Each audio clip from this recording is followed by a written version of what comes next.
Hola, buenas tardes. Bueno, continuamos con el contenido de la unidad 3 en esta segunda clase.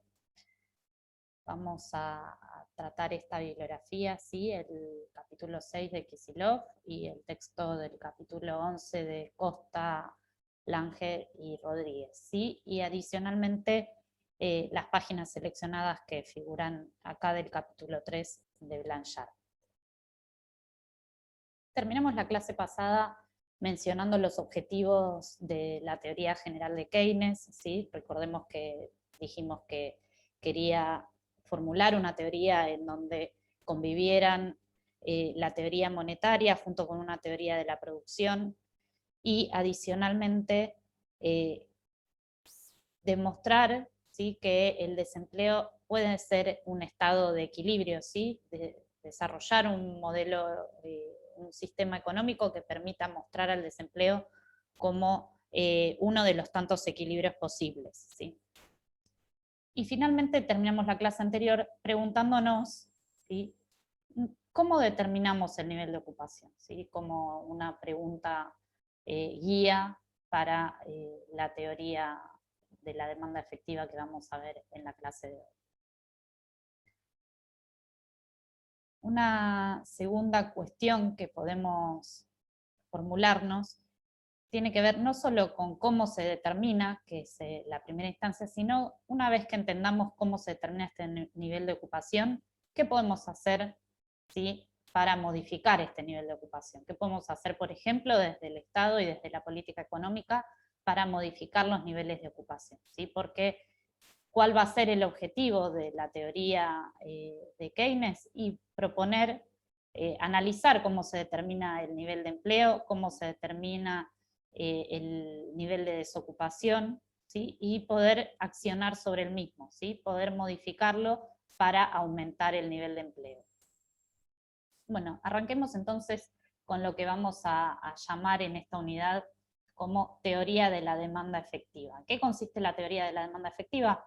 Inicialmente vamos a separar en dos, ¿sí?, al igual que vimos en la unidad 2 a nivel individual, pero en este caso vamos a hablar de oferta y demanda global, ¿sí? Sería la oferta agregada de toda la economía, y la demanda global es la suma también de todas las demandas de una economía. Ambas, tanto la oferta como la demanda, van a depender, ¿sí?, del nivel de ocupación. Cada vez que mencionemos el nivel de ocupación nos estamos refiriendo al nivel de empleo, la cantidad de puestos de trabajo que hay generados y ocupados en esta economía que estemos estudiando, ¿sí? Para Keynes esta oferta y esta demanda no van a tener por qué coincidir para cada valor de nivel de empleo, ¿sí? Esta es una de las primeras diferencias y responde a el objetivo que mencionamos que tenía Keynes de formular al desempleo como un equilibrio posible, ¿sí? Equilibrios con desempleo. Bueno, ambos, la oferta y la demanda, no necesariamente van a tener que coincidir, y si no coinciden quiere decir que habrá excesos de oferta que no se van a poder colocar y que la demanda va a ser insuficiente. Y veremos qué es lo que sucede en esos casos, ¿sí? Analicemos, vamos a analizar principalmente qué sucede con la demanda, porque vamos a ver que va a ser uno de los determinantes y que incluso también va a determinar el nivel de producción y el nivel de empleo, ¿sí? En el corto plazo, para hacer alguna diferenciación entre ambas, podemos decir que las condiciones que definen a la oferta agregada, por ejemplo, tales como las condiciones técnicas de producción, las vamos a considerar fijas, mientras que la demanda puede variar por distintos factores que puedan modificarse en el corto plazo. ¿De qué depende esta demanda global? Bueno, vamos a iniciar con un modelo simple y a lo largo de las clases siguientes le vamos a ir agregando algunas variables adicionales y complicaciones. En este caso, empecemos esta unidad con un modelo de economía cerrada. Economía cerrada quiere decir que por ahora todavía no vamos a hablar de comercio exterior, ni importaciones ni exportaciones, es una economía que se autoabastece, y también en este caso, por ahora, hasta dentro de más adelante en la clase, vamos a hablar de una economía sin Estado. En este caso, entonces, haciendo esas aclaraciones, vamos a poder formular una demanda global o una demanda agregada, vamos a referirnos indistintamente a demanda global y demanda agregada, va a ser la suma del consumo más la inversión de esta economía. Un poco esto ya la clase anterior lo mencioné, la diferencia entre el consumo y la inversión, ¿sí? El consumo va a ser el consumo de los individuos, de las familias, las personas, ¿sí? Todos nosotros lo que consumimos, todos los bienes que consumimos van a estar incluidos en esta variable, ¿sí? Y la inversión va a ser el consumo de las empresas. Fíjense que no necesariamente esta división tiene que ver con el tipo de bien. Por ejemplo, un auto comprado para uso personal entraría dentro del consumo, y un auto comprado para una empresa entraría dentro de la variable inversión. Ambas van a conformar la demanda de esta economía, ¿sí? Ahora, veamos por qué vamos a formular la teoría de la demanda efectiva a partir de la demanda. ¿Cómo funciona esto y por qué es tan importante entenderlo de esta manera? Bueno, acá tienen como la cadena causal, ¿sí?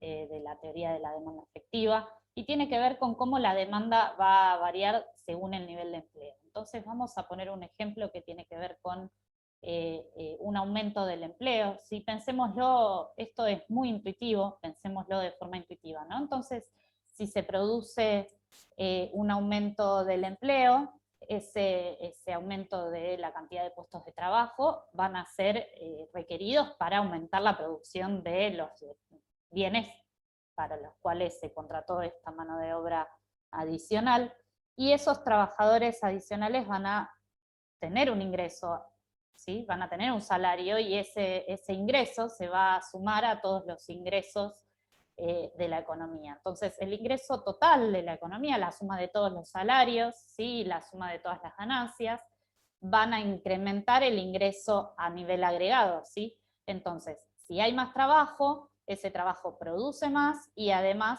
se aumentan los ingresos porque esos trabajadores cobran un salario, y el empresario además también obtiene una ganancia por esa producción adicional. Ahora, ¿qué pasa con ese ingreso que se incrementa en toda la economía, ¿sí? ya sea tanto por el camino de los salarios como por el camino de las ganancias? Bueno, esos ingresos van a derivar en un aumento del consumo, ¿sí? Hemos visto en la unidad 2 que el consumo depende de determinadas variables, y en este caso vamos a decir que el consumo va a depender del ingreso, y veamos de qué más depende. ¿Por qué? Porque cuando los salarios aumentan, ¿sí? A nivel agregado, si quieren piénsenlo en términos propios e individuales, ¿sí? Si el salario aumenta, cuando el salario aumenta y los niveles de ingresos aumentan, vamos a ver que a nivel agregado en la economía lo que sucede es que el consumo va a aumentar, pero siempre va a aumentar un poquito menos que lo que aumentaron los ingresos. ¿Y esto por qué es? Porque bueno, cuando los ingresos aumentan, cuando el salario aumenta, hay una parte que se designa, digamos, se dedica al ahorro, ¿sí? Es una parte que no se consume. Fíjense que si ustedes tienen determinados niveles de ingreso, cuando aumente ese salario y ustedes ya tengan algunas necesidades satisfechas, van a decir, bueno, yo un puchito me lo voy a separar y lo voy a ahorrar. Ese mismo pensamiento, digamos, que podemos graficarlo a nivel individual, lo podemos extrapolar a nivel de toda la economía, ¿sí? Sin duda, a nivel de una economía, a nivel agregado, vamos a tener personas que no ahorran y personas que ahorran, ¿sí? Y a eso ahora vamos a hablar de esa diferencia. No obstante, por más de que haya personas que no ahorran nada, como existen personas que parte de su ingreso la van a dedicar al ahorro, entonces siempre en esta economía, cuando el ingreso aumente, el consumo va a aumentar menos. Esto es un factor psicológico, ¿sí? Una variable psicológica que hace que consumamos menos. Y vamos a darla a llamar como propensión marginal a consumir, ¿sí? Propensión marginal a consumir, recuerden este nombre, estudienlo bien, porque es una variable de la que vamos a hablar mucho en toda la unidad, y que es muy importante en la teoría keynesiana. Recordemos que la clase pasada yo fui mencionando que Keynes incluía en su teoría algunos conceptos vinculados a los factores psicológicos que llevan a los agentes económicos a tomar determinadas decisiones. Y esta va a ser una de esas variables, ¿sí? Que va a estar determinado por distintos factores psicológicos, individuales, y que a nivel agregado nos van a dar un nivel de propensión marginal a consumir. Acá, por ejemplo, podemos poner un ejemplo con números para que sea más simple, pensando en una economía en la que los empleados aumentan en 100 puestos de trabajo adicionales, ¿sí? Para simplificar, con un nivel de salarios y de ganancia que se incrementa de a 100 por cada trabajador, ¿sí? El aumento de ingresos y el aumento de producción es de 10.000. Sin embargo, el consumo es de 5.000. En este caso tenemos una propensión marginal a consumir de 0,5 puntos. Porque, fíjense, los ingresos se aumentaron 10.000 y el consumo aumentó 5.000. ¿Qué pasa con los otros 5.000? ¿Y cuál es el problema de la existencia de esta propensión marginal a consumir? Veamos con más detalle. Entonces dijimos que si la producción aumenta, ¿sí? Como vimos recién acá, la producción aumentó 10.000 y el consumo aumenta menos, una parte de lo que producimos nos va a quedar sin vender. Volvamos al ejemplo, ¿sí? Produjimos 10.000 de este bien, ¿sí? Pónganle que en el ejemplo sean, como venimos hablando en varias clases, sillas, ¿sí? Produjimos 10.000 pesos en sillas, pero se vendieron 5.000 pesos, ¿sí? ¿Qué pasa con los otros 5.000 de producción? ¿Dónde se ubican? Bueno, esos quedarían sin vender, y eso va a ser un problema para esta economía, porque si queda sin vender, en el periodo siguiente ese empresario que contrató 100 trabajadores nuevos no los va a volver a contratar porque no va a tener esa expectativa de vender toda la producción adicional.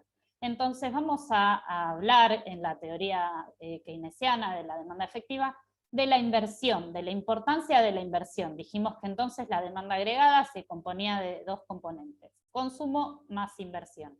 Entonces, ¿por qué es tan importante la inversión? Y vamos a decir que la inversión va a ser la que tiene que comprar esos 5.000 restantes, ¿sí? Si nosotros produjimos 10.000 adicionales, 5.000 fueron al consumo y esos otros 5.000 deberían ir a la inversión si queremos que en esta economía haya, ¿sí?, pleno empleo. Ese sería el caso del pleno empleo.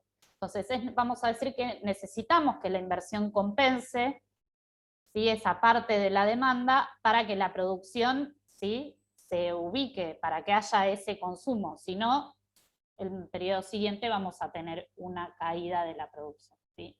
Entonces, esto nos lleva a la conclusión de que el nivel de ocupación, recordemos que era la primera pregunta con la que terminamos la clase pasada y con la que arrancamos esta, ¿de qué depende el nivel de ocupación? Y bueno, el nivel de ocupación va a depender del nivel de inversión, ¿sí? Si la inversión es muy baja, ¿sí?, por ejemplo, no llega a comprar esos 5.000 pesos, es decir, no llega, esto que figura acá, ¿sí?, no llega a compensar la propensión marginal a consumir, el nivel de ocupación va a estar por debajo de ese pleno empleo, ¿sí? En el texto figura como la frase, la magnitud de la inversión va a ser, ¿sí?, la que lleva la batuta en esta economía. Y acá mencionemos algunos casos, ¿sí? Por ejemplo, terminamos la clase pasada diciendo que para Keynes el caso de pleno empleo, ¿sí?, el caso marginalista es un caso, ¿sí?, dentro de todos los equilibrios posibles. En ese caso, ¿sí?, la plena ocupación se da porque la inversión cubre toda la falta de consumo que se genera por la propensión marginal a consumo, ¿sí? Ese sería el ejemplo en el cual la inversión es igual a 5.000, ¿sí? Por otra parte, si la inversión fuera inferior a la parte que falta para compensar ese consumo, ¿sí?, es decir, si la inversión fuera inferior a los 5.000, el desempleo sería una situación de equilibrio, y en este caso vamos a ver cómo cambia el eje. Para la teoría marginalista habíamos dicho que los responsables de la existencia del desempleo eran los trabajadores por no aceptar que sus salarios bajaran, ¿sí? Entonces en este caso vamos a estar revirtiendo el eje de responsabilidades, porque para Keynes la inversión va a ser la que determine la existencia o no existencia de desempleo. Por lo tanto, va a ser responsabilidad de los empresarios en tomar esa decisión. Y finalmente acá vamos a empezar a hablar de lo que seguramente hayan visto en Keynes en otras materias, que tiene que ver con el rol del Estado, ¿sí? Y el gasto público. Bueno, Keynes va a concluir que es tan importante la inversión, es tan imprescindible la inversión para determinar niveles de ocupación suficientes, que como los empresarios no la van a llevar a cabo, es necesario que surja otro actor, en este caso el Estado, para complementar la insuficiencia de la inversión y de esa manera promover el aumento del nivel de empleo, ¿sí? Volvemos de este modo a empezar a contestar algunas de las preguntas que formulamos al inicio de esta clase, que tenían que ver con qué podemos hacer nosotros, el Estado, en el caso de que hagamos una política económica, para modificar el nivel de empleo, ¿sí? Bueno, esto es lo mismo que mencionábamos recién, ¿sí? Es necesario que el Estado entonces compense en esa demanda global, ¿sí?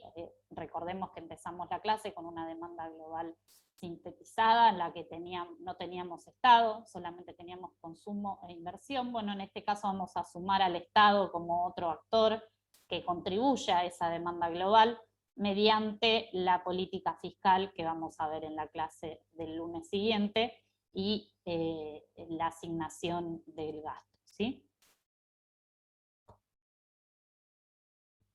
Veamos con un poco más de profundidad cuáles son estos determinantes para entender un poco más esta teoría de la demanda efectiva, ¿sí?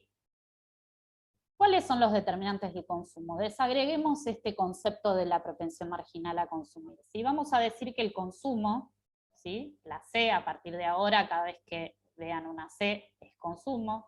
Al final de esta clase y en estas filminas van a tener una especie de diccionario para que puedan ir siguiendo las nomenclaturas y las letras que simbolizan cada variable, ¿sí?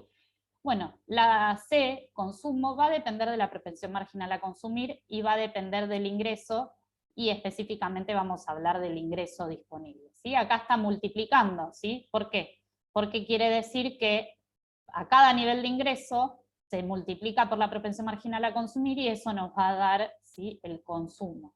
Entonces, es importante describir un poco esta propensión marginal a consumir, ¿sí? La propensión marginal a consumir, como en el ejemplo que vimos antes, la pusimos en 0,5, pero puede ser cualquier valor entre 0 y 1, ¿sí? Fíjense que una propensión marginal a consumir igual a 1, ¿qué implicaría? ¿Qué quiere decir? Que todo lo que nos ingresa lo consumimos, ¿sí? En cambio, una propensión marginal a consumir más cercana a 0 nos va a indicar que ese individuo o ese sector social consume muy poquito de lo que les ingresa, ¿sí? Entonces ahí vamos a poder clasificar de algún modo a distintos niveles de ingresos, distintas propensiones marginales a consumir, ¿sí? Entonces vamos a repetir este concepto que tiene que ver con que esto es un factor subjetivo, ¿sí?, psicológico, y es distinto en todas las personas, en todos los países, es distinto, ¿sí? Lo importante es tener presente que está entre 0, 1, y que lo que nos está demostrando es que a medida que los ingresos aumentan, siempre el consumo va a aumentar un poquitito menos, ¿sí? Cuanto menos aumente este consumo va a depender del nivel de ingresos de esa sociedad, ¿sí? En sociedades de niveles de ingresos altos vamos a tener una propensión marginal a consumir más baja, ¿sí? Esto lo podemos pensar tanto a niveles de países de ingresos altos, como lo podemos pensar al interior del mismo país, entre distintas personas y distintos sectores sociales, ¿sí? Personas con ingresos muy altos van a tener propensiones a consumir más bajas, ¿sí? ¿Por qué? Porque van a tener más ingreso disponible para ahorrar, ¿sí? Van a consumir alimentos, vivienda, recreación, educación, transporte, turismo, todos sus consumos, y incluso les va a sobrar un poco para ahorrar. Entonces, en ingresos altos la propensión a consumir va a ser más baja. Cuantos más altos, más cercana a 0, ¿sí? En cambio, en los niveles de ingresos más bajos, la propensión a consumir va a ser más alta. ¿Qué quiere decir? Que sectores de niveles de ingresos bajos van a poder ahorrar menos, llevándolo al extremo de los ingresos bajos, la propensión marginal a consumir será igual a 1, que quiere decir que todo lo que le ingresan va al consumo, ¿sí? Y como les mencionaba también, llevado al extremo esto a nivel agregado y comparación de países, podemos ubicar países de ingresos altos que a nivel agregado tendrán propensiones a consumir más bajas, y en países de ingresos medios, de ingresos más bajos, la propensión marginal a consumir va a ser más alta, ¿sí? Y el ahorro, o sea, nos va a importar el nivel de propensión marginal a consumir porque esto nos va a determinar cuán grande vamos a necesitar que sea la inversión en esta economía. ¿Sí? Una economía donde hay una propensión a consumir muy baja, es decir, mucho ahorro y el consumo es bajo, lo vamos a necesitar para mover ese nivel de empleo, para aumentar el nivel de empleo, que la inversión sea muy fuerte para compensar eso, ¿sí? Y por el contrario, el complemento, ¿sí?, del consumo, vamos a decir, es lo que venimos mencionando como el ahorro, ¿sí? Por definición, el ahorro va a ser la parte del ingreso que nosotros no destinamos al consumo, ¿sí? O sea, acá tenemos en formulita el ingreso, ¿sí? Piénsenlo para facilitar los conceptos. Llévenlo a ustedes, ¿sí? El ingreso sería su salario, una parte consumen y otra parte, ¿sí?, ahorran. Ahora, ¿de qué depende este ahorro? Y acá es la clave, ¿sí?, de también la teoría keynesiana, y lo vimos un poquito, lo iniciamos a ver la clase pasada, ¿sí? El ahorro, vamos a decir, no depende de la tasa de interés. Recordemos que la clase pasada, cuando vimos las críticas de Keynes a la teoría marginalista definía que el ahorro dependía de la tasa de interés. Y dijimos que Keynes va a decir que no, que el ahorro no depende de la tasa de interés, que por el contrario el ahorro también va a ser un factor psicológico, al igual que la propensión marginal a consumir, y que los motivos que van a determinar el nivel de ahorro de las personas van a ser, pueden ser precaución, previsión, cálculo, ¿sí? Bueno, todos los conceptos que están desarrollados en la bibliografía, ¿sí? Y acá en la Filminas pueden encontrar. Pero van a ser factores psicológicos, esta idea que yo les mencionaba, que si a ustedes les sobra un puchito a fin de mes y están definiendo entre si lo gastan en darse un gusto o lo ahorran, no están mirando cuál es la tasa de interés vigente en el mercado, ¿sí?, para definir su consumo o su no consumo. Entonces, este es el concepto de Keynes, ¿sí? La propensión marginal a consumir rompe de alguna manera con lo que es la ley de Say, porque recordemos que habíamos dicho en la clase pasada que para la teoría marginalista, sí, toda oferta genera su propia demanda, y entonces en este caso estamos diciendo que esta demanda no necesariamente llega a comprar toda esa oferta, ¿sí? Hay una parte de esa oferta que no se está realizando. Y entonces acá tenemos el modelo keynesiano, donde Keynes logra convivir con equilibrios donde existe desempleo, donde no existe plena utilización de todos los factores, donde no todo lo que se ofrece efectivamente se demanda.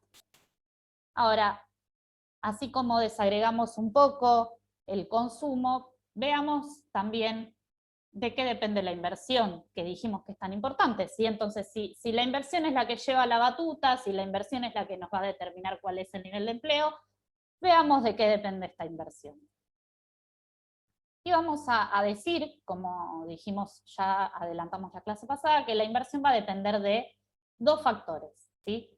Por un lado de la tasa de interés y por el otro de lo que vamos a llamar a partir de esta clase la eficiencia marginal del capital, que es esta sigla que figura acá, eficiencia marginal del capital. ¿Qué quiere decir esto? ¿Qué es la eficiencia marginal del capital? La eficiencia marginal del capital es lo que yo les mencioné en la clase pasada como este factor psicológico también. Fíjense que tanto para el consumo tenemos la propensión marginal a consumir como un factor subjetivo, y en este caso la eficiencia marginal, que es una expectativa, ¿sí? Va a depender de cuánto ese empresario espera ganar, ¿sí? Entonces, la eficiencia marginal del capital va a ser las expectativas del rendimiento futuro, ¿sí? El rendimiento futuro es la ganancia futura. ¿Cuánto espera ganar este empresario en el periodo siguiente, ¿sí? Si el empresario espera ganar ¿sí? Mucho, entonces va a invertir. Si no espera ganar nada, no va a invertir, ¿sí? Entonces, de este modo, podemos representar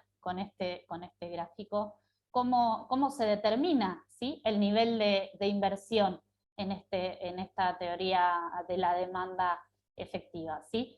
Vemos acá que la inversión no va a depender del nivel de ingresos como dependía del consumo. La inversión en este caso depende entonces de estas expectativas a futuro y de su vínculo con la tasa de interés, ¿sí? Entonces vamos a ver que cuando la tasa de interés, ¿sí?, es baja, las expectativas de ganancias son mayores que la tasa de intereses, eso va a generar un aumento de la inversión. En cambio, cuando la tasa de interés es muy alta, en comparación a la expectativa de ganancia en el futuro, entonces ese empresario no va a invertir, ¿sí? Entonces, de este cruce de dos variables, tanto de la expectativa de ganancia futuro, que esto es lo que en algún momento también en la clase pasada yo lo llamé como los animal spirits, ¿sí? Tanto esas expectativas como la tasa de interés me van a definir cuál va a ser el monto de inversión, ¿sí? Entonces acá incluimos, ¿sí?, el cruce, ¿sí? Fíjense cómo con la propensión marginal a consumir pudimos representar esta idea de un sistema económico en la que los equilibrios no necesariamente tienen pleno empleo, y con este cruce entre la definición de la inversión y la tasa de interés estamos alcanzando el segundo objetivo que habíamos mencionado la clase pasada que tenía Keynes en su teoría, que era que conviva la teoría monetaria con la teoría de la producción, ¿sí? Acá se están vinculando, ¿sí? Porque ahora vamos a ver cómo se determina la tasa de interés y vamos a ver cómo depende de la política monetaria, ¿sí? Entonces, los empresarios miran estos dos factores, o sea, miran la tasa de interés y plantean sus expectativas respecto de esta economía, ¿sí? Si la economía va a crecer, si van a tener demanda, si va a aumentar el consumo, si estos 10.000, por ejemplo, volviendo al ejemplo anterior, los van a poder vender o no los van a poder vender, ¿sí? Entonces, acá expliquemos un poquito esto que ya mencionamos, que tiene que ver con qué pasa si la tasa de interés es baja, ¿sí? A una tasa de interés baja, incluso vamos a decir que sea más baja que la eficiencia marginal del capital, es decir, que la tasa de interés es menor que las expectativas de ganancias futuras, los empresarios entonces, ¿qué van a hacer? Van a invertir en capital físico, ¿sí? Acá en este caso, una aclaración importante para toda esta clase es que la inversión a la que nos estamos refiriendo es en la economía real, ¿sí? En capital físico, es inversión que genera empleo, no es inversión en la bolsa, inversión financiera, ¿sí? Sino que es inversión en la economía real, generan empleo, ¿sí? Entonces, si la tasa de interés es baja, el empresario va a decir, bueno, no me conviene invertir en el sector financiero, sino que me conviene invertir en la economía real, porque voy a ganar más, ¿sí? Porque la tasa de interés que me dan los bonos, que me da un plazo fijo, que me da el banco, es menos que la que puedo ganar si produzco y vendo. Entonces ahí invierte. Y en el caso de que no sea un empresario que ya dispone del capital, si lo que tiene que hacer, por ejemplo, una pyme es tomar un crédito, si la tasa de interés es menor que lo que piensa que va a ganar el periodo siguiente, va a poder tomar un crédito. Por el contrario, ¿sí?, cuando la tasa de interés es alta, ¿qué es lo que va a pasar? La inversión va a caer. ¿Por qué va a caer la inversión? Por los mismos dos motivos por los que sube cuando la tasa de interés es baja, ¿sí? Por un lado, el inversor que tiene plata y que tiene su capital acumulado y que tiene que decidir qué hace con ese capital, va a mirar el rendimiento que le da, por ejemplo, los bonos. Entonces va a decir, si la tasa de interés es muy alta, me conviene comprar bonos, me conviene especular en el mercado financiero, ¿sí? En lugar de arriesgarme a invertir en la economía real, ¿sí? Que no sé, que probablemente lo que yo vaya a ganar en el periodo siguiente va a ser más bajo que esa tasa de interés. Entonces, me quedo, digamos, en la inversión financiera, y eso no genera creación de empleo. Por otra parte, el que no tiene el capital y tiene que decidir si se endeuda o no se endeuda para iniciar su inversión, no va a poder repagar ese costo, ¿sí? El costo de endeudarse va a ser caro, va a tener que tener, o sea, tendría que tener un negocio tal que su ganancia en el periodo siguiente le permita pagar esa tasa de interés. Pero si la tasa de interés es muy alta, más alta que lo que puede ganar, entonces no va a poder sacar ese crédito. Y una última mención respecto de la inversión, y que es un concepto también de la teoría keynesiana, que vamos a ver muy por arriba, pero que es importante, tiene que ver con lo que vamos a llamar el multiplicador de la inversión. Veámoslo conceptualmente y muy fácilmente. ¿Qué quiere decir? ¿Qué significa este multiplicador de la inversión? Bueno, quiere decir que cuando la inversión aumenta en esta economía, ¿sí? en este modelo económico que desarrolla Keynes, cada vez que la inversión aumenta, el ingreso, ¿sí? de esta economía va a aumentar en mayor proporción. ¿Y de qué va a depender que ese ingreso aumente en mayor proporción? Va a depender de la propensión marginal a consumir, ¿sí? Cuanto más alta sea esta propensión marginal a consumir, es decir, más cercana a 1, entonces más grande va a ser el efecto multiplicador de la inversión, ¿sí? Entonces fíjense nuevamente cómo la inversión es sumamente relevante para la definición del nivel de empleo, porque no solamente la inversión nos va a permitir completar esa brecha del consumo que no se realiza, porque hay una parte que va a la propensión marginal a consumir, sino que genera un multiplicador, ¿sí? Se genera que el incremento en los ingresos sea más grande aún que lo que aumentó el nivel de inversión. Ahora, veamos un poco cuáles son los determinantes de esta tasa de interés, ¿sí? Ya vimos los determinantes de la demanda agregada. Vimos qué determina el consumo, el ingreso y la propensión marginal. Vimos qué determina la inversión, la tasa de interés y las expectativas futuras, que llamamos eficiencia marginal de capital. Y ahora veamos cómo se determina esta variable que dijimos que es tan importante y tan relevante para determinar la tasa de interés. Bueno, a la tasa de interés la vamos a definir como la recompensa por privarse de la liquidez, ¿sí? ¿Qué quiere decir esto? ¿Qué es la liquidez? ¿Qué habíamos dicho en la clase pasada que era la liquidez? Habíamos dicho que era tener, lo más líquido era el dinero en efectivo en la billetera, ¿sí? Entonces, privarse de la liquidez sería no quedarme con el efectivo, ¿sí? O no quedarme con la plata en la caja de ahorros a libre disponibilidad. Entonces, si yo, por ejemplo, pongo un plazo fijo por 30 días, me va a dar una tasa de interés. ¿Y qué me está recompensando? Me está recompensando que durante esos 30 días yo no tuve la liquidez de mi dinero. ¿Sí? Entonces, eso es la tasa de interés. Es una recompensa por no tener el efectivo hoy, ¿sí? Por no tener ese efectivo hoy.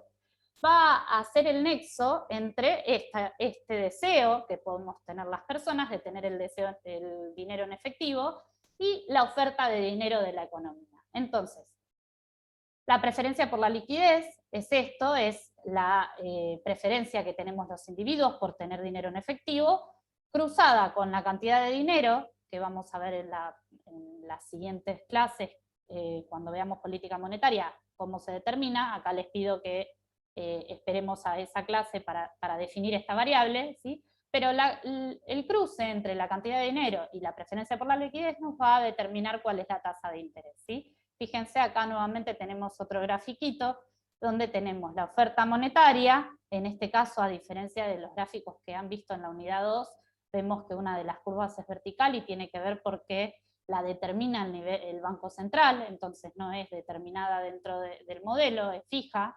Entonces el Banco Central va a determinar la oferta monetaria y los individuos, todos nosotros, empresas, individuos particulares, todos nosotros vamos a determinar cuál es la demanda de dinero, ¿sí? Cuál es nuestra preferencia por la liquidez, ¿sí? ¿Y por qué vamos? Y en el cruce entre esta oferta que determina el Banco Central y nuestra demanda de dinero, obtenemos cuál es la tasa de interés, ¿sí? Fíjense que si la demanda de dinero aumenta para una misma oferta monetaria, la tasa de interés aumentaría. Por el contrario, si el Banco Central determina que va a ser una política monetaria en la que aumenta la base monetaria, ¿qué va a pasar? La tasa de interés va a bajar. Y ahora veamos un toque por qué aumenta o de qué depende la demanda de dinero, la preferencia por la liquidez. Y acá nos recuerda un poco a lo que mencionamos, que eran los motivos por los cuales las personas ahorraban, ¿no? Entonces, ¿cuáles van a ser los motivos para la demanda de dinero? Por un lado vamos a tener el primer motivo, que es transacción, ¿sí? Este es el más inmediato, el que todos podemos pensar, que es el que necesitamos para comprar cosas en esta economía. Nosotros vamos a demandar dinero ¿para qué? Para ir a hacer las compras, para ir al supermercado, para ir a la verdulería, para ir a comprar ropa, para pagar el alquiler, ¿sí? Para pagar la obra social. Todo el dinero que necesitamos para funcionar en esta economía va a ser transacciones, ¿sí? Si yo soy una empresa, el dinero que necesito para pagar sueldos, el dinero que necesito para comprar bienes de capital, para comprar insumos, todas las transacciones económicas que se generen en esta economía van a generar una demanda de dinero. Y por el otro lado vamos a tener una demanda de dinero para atesoramiento, ¿sí? Acá tiene que ver con darle al dinero ya no solo una función de medio de cambio, como vimos con Adam Smith que tenía el dinero, sino que acá le vamos a agregar al dinero la característica, la cualidad de ser almacenador de valor. ¿Qué quiere decir que sea almacenador de valor? Y que no solamente lo voy a usar para intercambiar, sino que lo voy a usar para ahorrar, para resguardar esa riqueza en efectivo, ¿sí? Bueno, quizás en nuestra economía, que actualmente está definida como bimonetaria, ¿sí? Nosotros no podemos pensar en el peso como almacenador de valor, pero sí podemos pensar en el dólar como almacenador de valor, ¿sí? Entonces, acá no vamos a llegar en la materia a ver cómo juega, digamos, esta cualidad que tiene una cualidad característica descriptiva de la economía argentina que tiene que ver con esta noción de bimonetarismo, ¿sí? Pero pensemos en una economía en la que el peso, nos podríamos quedar con el peso y podría ser un almacenador de valor. Entonces, ¿por qué nos quedaríamos con los pesos? Sí, nos quedaríamos con los pesos, por ejemplo, por precaución, ¿sí? Como decía la clase pasada yo, como motivo para ahorrar, bueno, si pienso que me voy a quedar sin trabajo, si pienso que alguien se puede enfermar, o para especular, ¿sí? Fíjense que en el caso del ejemplo que les di del dólar, si este atesoramiento se produce en dólares, uno podría pensar que atesorar dólares también tiene un motivo no solo precautorio, sino especulativo, que tiene que ver con la variación del tipo de cambio. Ahora, ¿qué pasa con esta demanda de dinero para atesoramiento?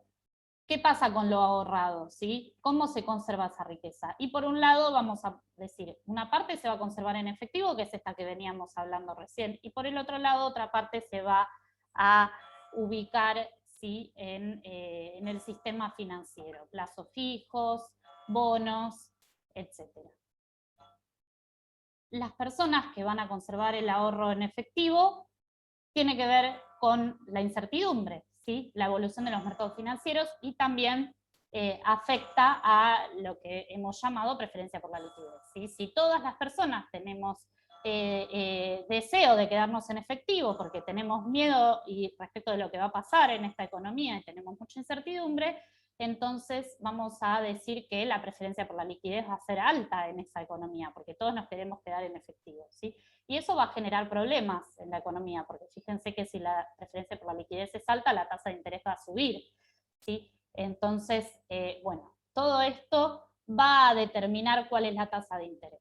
Ahora, unamos para cerrar todo este sistema keynesiano con todo lo que vimos hasta ahora en esta clase, ¿sí? ¿Cuál es esta cadena causal? Hemos hablado de un montón de variables, ¿sí? Y variables que se determinan por fuera del modelo y variables que se determinan dentro de este sistema.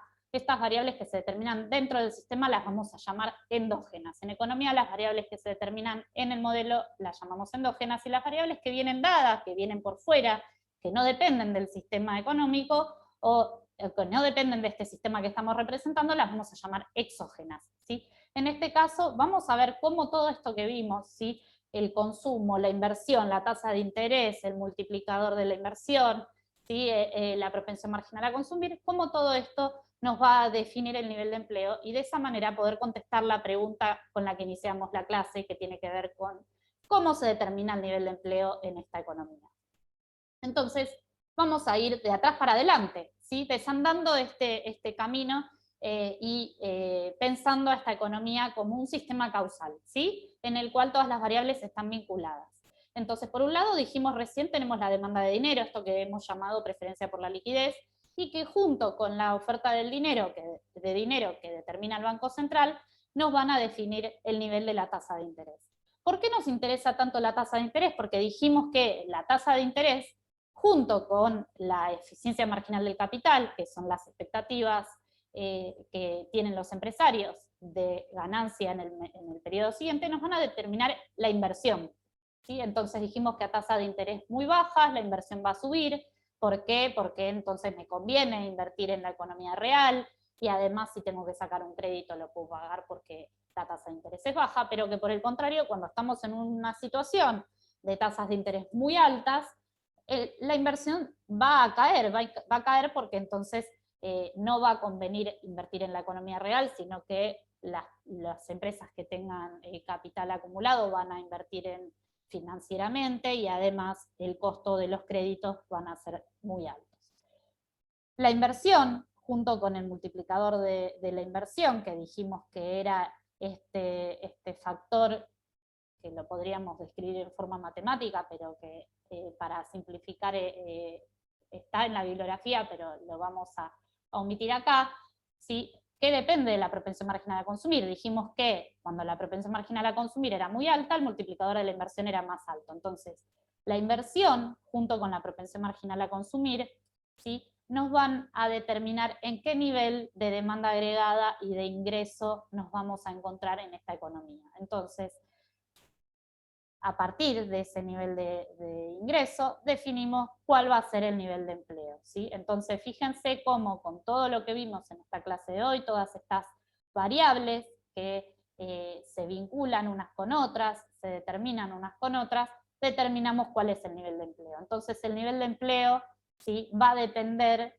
de la inversión, sobre todo. La inversión, que va a observar la tasa de interés y las expectativas de ganancias futuras, va a ser quien me va a determinar si mi demanda agregada crece o mi demanda agregada se deprime, y eso va a determinar las decisiones en el periodo siguiente. ¿Sí? Si estamos en una economía en crecimiento, entonces en el periodo siguiente la expectativa de ganancia va a ser mayor, va a haber más inversión, esa mayor inversión va a generar más puestos de trabajo, y esos puestos de trabajo van a aumentar el consumo, generando de nuevo el incremento del nivel de empleo, ¿sí? Ahora, algunas aclaraciones metodológicas para que no me digan, profe, pero esto, pero lo otro, que tienen que ver con que esto es un modelo simplificado de la realidad, y que la realidad es muchísimo más compleja que esta cadena causal, ¿sí? El orden que está puesto acá no lo piensen como un orden temporal real, todo esto puede suceder en el mismo momento, ¿sí? No necesariamente una cosa sucede primero que la otra. Adicionalmente, no es solo una foto, esto no es una foto que sucede una vez y se terminó el ciclo, sino que faltan iteraciones, ¿sí? Esto lo podemos repetir N veces, permanentemente en la economía, una segunda vuelta, una tercera vuelta, ¿sí? Fíjense, aumenta el empleo, nuevamente si aumenta el empleo, ¿sí? Va a aumentar la demanda, va a aumentar la demanda de dinero, porque hay más transacciones, eso va a generar un impacto en la tasa de interés, vuelve a aumentar la inversión, ¿sí? Esto es una rueda que gira permanentemente, y esto acá estamos representando una sola vuelta de este sistema económico. Además, como les mencioné, hay algunas complicaciones que las estamos simplificando. Por ejemplo, en el caso de la economía argentina y la preferencia por la liquidez, no estamos ahondando en todo lo que tiene que ver con la demanda de dólares, que la vamos a ver más adelante. Y también aclarar que hay algunas variables que vamos a decir que están dadas en este sistema en el corto plazo, que lo mencioné al principio de la clase, que tiene que ver con la oferta de mano de obra, la cantidad de equipos de capital disponibles, etc. Acá al final de la presentación van a encontrar todas las definiciones de las variables, ¿sí?, para que puedan ir siguiendo las siglas, si en algún momento se olvidan qué significa cada una. Y acá también una aclaración muy importante, metodológica, que tiene que ver con que en economía, a partir de esta clase, nos vamos a referir indistintamente con la Y a la producción agregada como a los ingresos agregados. Esto también lo vamos a ver cuando veamos la definición del PBI, y tiene que ver con que, por definición, la suma de toda la producción va a ser siempre igual a la suma de todos los ingresos totales, ¿sí? Es decir, todo lo que yo produzco, que tiene un valor, se va a distribuir de alguna manera en esos ingresos, ¿sí? Entonces, si la producción total, recuerden el cuadrito del principio de la clase, ¿no? Si la producción total creció 10.000, los ingresos totales crecieron 10.000. ¿Por qué crecieron 10.000? Y porque una parte del valor de esa producción va a pagar a los salarios, otra parte va a pagar a las ganancias, y en este caso también puse la R de los factores productivos, la renta, ¿sí? Entonces, esto tiene que ver con cómo esa producción se distribuye en los ingresos.